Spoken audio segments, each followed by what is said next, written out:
আসসালামু আলাইকুম হুজুর। এই যে প্রীতম যে আছে, প্রীতমের বশীকরণের খবর কি? ওর শাশুড়ি তো সবকিছু দিছিল নষ্ট কইরা। পরে আবার নতুন করে চিকিৎসা কইরা সবকিছু ঠিকঠাক কইরা আবারই প্রীতমের কারণে প্রীতমের জন্য তার শাশুড়ি তার বউয়েরে আর তার হৌরিরে বুঝছেন? বাধ্য করবার লাগা কিছু তদবির করছিলাম নতুন কইরা। আবার জিন-মিন চালান দেওয়া যা করা সবই করছিলাম। তখন দেন তো তার ওই প্রেমিকা কি তার বাচ্চা সরো। এই কিন্তু বানা এমনি কি অবস্থা? মানে বাধ্য হওয়া শুরু হইছে কি? বা কাজ করতেছে, কাজ কি জি হইতেছে? হুজুর কাজ একদম হইতাছে। হইতেছে? জি মানে আমরা কি আশা করতে পারি যে মানে মেয়ের ভিতরে কি ছেলের কথা মনে হওয়া, জি মহব্বত লাগা, মায়া হওয়া এগুলা চলতেছে কি? জি চলতেছে। মানে দেয়া আমরা করছা কাতা ছেলের করছা।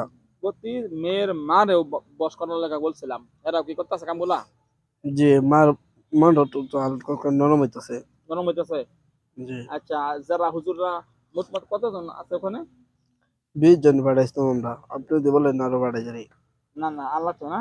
20 জনই যথেষ্ট ইনশাআল্লাহ। 20 জনের মারে আর এই যে মেয়েরে আচ্ছা যেমনে পাগল করতে আপনারা পাগল করেন তাড়াতাড়ি যেন মেয়েটা পাগল হইয়া ছেলে ভর্তি হয়ে যাবে উম্মাদ হয়ে আয় পড়ে বুঝছেন আর মা ও যে মেনে নে যা করতে হবে না করেন ঠিক আছে ইনশাল্লাহ।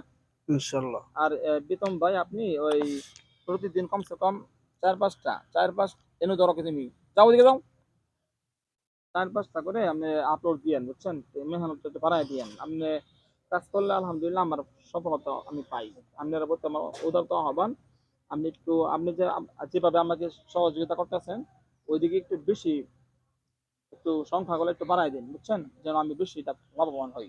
আসসালামু আলাইকুম।